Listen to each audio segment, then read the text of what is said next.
Hello everybody, welcome back. I hope you enjoyed the previous Inverno chapter. It's time for the next one, and this one, well, let's just say something isn't right. Without further ado, please enjoy. Inverno in F minor, written by Cracked Inkwell. Chapter 10, High Notes in DB major. Do you have any paper with some ink and quills to write with? Inverno asked. The royal couple looked up from their lunches. Whatever for? Cadence inquired as they saw the pale unicorn push his plate aside. I have an idea of a theme. I want to write it out before I forget it, He said. Soon the items he'd requested were brought to him by a servant. Opening the inkwell, he took a smaller fork into his magic and dipped it into the ink. Hey, what are you doing? Shining questioned. He got his answer when he saw that Inverno was using the fork to draw even lines on the paper. The colt, after drawing out a few lines, lifted the quill to write out the clefs and key signature before starting to jot down the first few notes. Inverno hummed out a tune, bit by bit, before recording it onto the still wet sheet music. So, Shining, Cadence began. How has he been doing lately? The kid's been quiet most of the time. Shining answered. He's been listening to that phonograph ever since you turned it on. However, he did say something weird when I told him to come to lunch. Why? What did he say? He mentioned something about seeing music. Cadence tilted her head to the side. Come again? Yeah, I know. Shining nodded, taking another bite from his sandwich.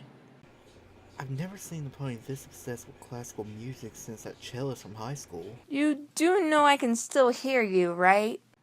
Inverno spoke up, still not taking his eyes off the sheet music. And really, what's so weird about seeing music? Inverno, ponies can usually only hear music, not see it, Cadence commented. The colt looked up from his work. How often do you listen to those record things? Whenever I get the chance to do so, she answered. Have you never seen any of the words that were being played out? You mean if I imagine something while... No. Inverno interrupted. No, I mean actually seeing the places, ponies, and what stories they have to tell as it plays out, not just dreaming it up. Have you taken a moment to hear them speak or watch them draw out their castles? Or seen those crafted worlds looking as if everything was made out of clay? Kid, Shining told him. I think you might be confusing seeing something from imagining. Inverno shook his head. No, it isn't. Imagining is seeing things that you know aren't really there. When the music plays, I actually see them, just like how I see you, this table or this pen, because they're real. When there's music playing, I see them. So why can't you? Both Cadence and Shining Armor blinked. You're dead serious here, aren't you? Shining asked. Inverno grunted. Of course I am. He turned back to the sheet music before him.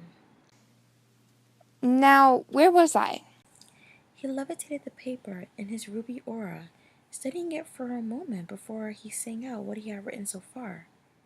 Even though he had written only a few bars of music, and all he was saying was, The colt's voice sounded very, very odd for what a colt his age was supposed to sound like. Even though the couple knew that he was 13, around the age where a colt's voice would deepen, Inverno's singing voice sounded a bit too high for some pony his age. If anything, it sounded like how a little colt would sing if they were 7 or 8, high as a soprano and polished. Inverno paused as he realized he wrote in a wrong note. No, that isn't it. He muttered as he put the paper back on the table to correct it. Whoa. Shining spoke what was on both his and his wife's mind. That's your singing voice?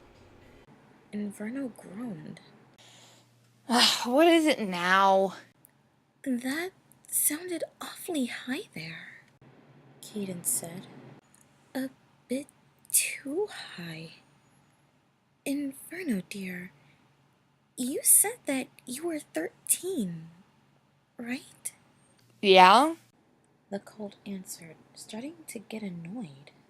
So what is it now? You don't like my singing either?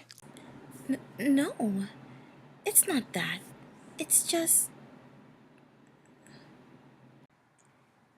Cadence trailed off. Her eyes widened, and Shining knew what that meant. She realized something shocking and sad at the same time. She turned to her husband. I think we need to have Inverno see a doctor, Hun, what is it?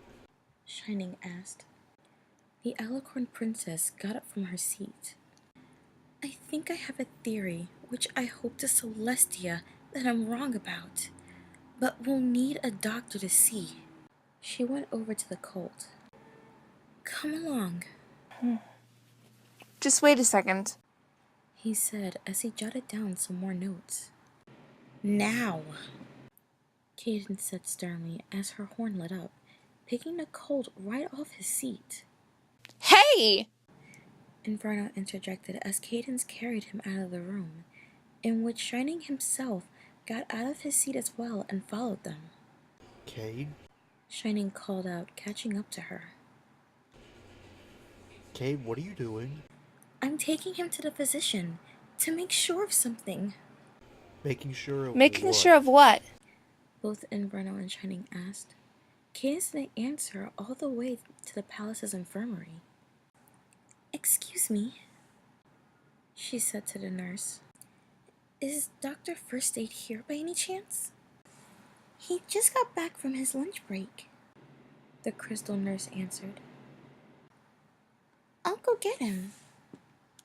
A moment later, a doctor of a light blue color and sporting a white mane and a doctor's coat came in, and Reynolds saw as he approached that the stallion had a Red Cross cutie mark. Good afternoon, Your Majesties. He said politely, taking a little bow to them. How may I assist you today? Cadence lowered the colt in front of the doctor. We're here for him, she answered. I need you to check something, just to be sure of something. Of course. What's wrong with him? Shining noticed a blush staining his wife's cheeks as she said, Well, Dr. First Aid, this is going to sound a bit weird. Could you... Oh, Auntie, this is weird. To be honest, I can't believe these words are actually coming out of my mouth, but...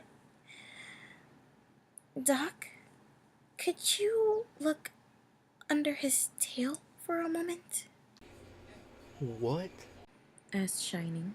Pardon? Dr. First Aid questioned. Huh? Inverno voiced his confusion. Cadence clarified. Look, we just noticed that his singing voice sounded a little bit too high for any cultist age. I'm just going off of a hunch here. What I'm asking, Doctor, is if you could check to see if he has any, royal jewels? Shining's jaw dropped. Katie? What's all this about? Something from musical history, she answered. Something that I hope I'm wrong about, but with his singing, I just have to make sure. The doctor, uncertain where this was going, complied and ushered the colt behind a curtain. Shining turned to his wife. What musical history? I read it in a book on the history of music that Twilight lent me, Cadence answered. Centuries ago, ponies up until the Romantic period had a practice in which they would start teaching male singers when they were still young. If the colts were any good at their singing, they would undergo a surgery in which two very important parts of the male anatomy, those which cause the voice to deepen, were cut off. This was so that they could preserve their voices to sing like gods and reach notes that no normal stallion could reach. They were called castratos, which is why when Inverno started singing, it got me thinking. Of what? Shining inquired. What if Sombra turned him into a castrato? She frowned for a moment, realizing something.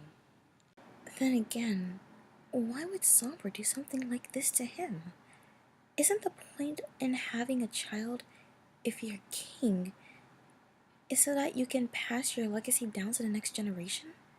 Or maybe he hasn't hit puberty yet? Shining suggested. Just then, the doctor and Inverno returned from behind the curtain. Your Majesties, He said, may I have a word with both of you in private? and that was chapter 10 to Inverno in F minor. Every pony, do you see what I mean when I said earlier that something seemed off? As a male, and 13, Inferno's voice should not have been that high. That seems completely impossible. Unless what Cadence is thinking is correct. And even then she's right that it would make no sense that Sombra would do something like this to his own child. What would he gain from it? I don't know.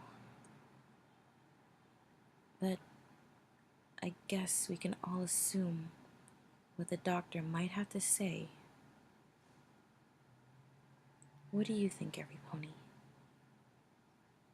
Do you think Sombra was cruel for possibly neutering his child?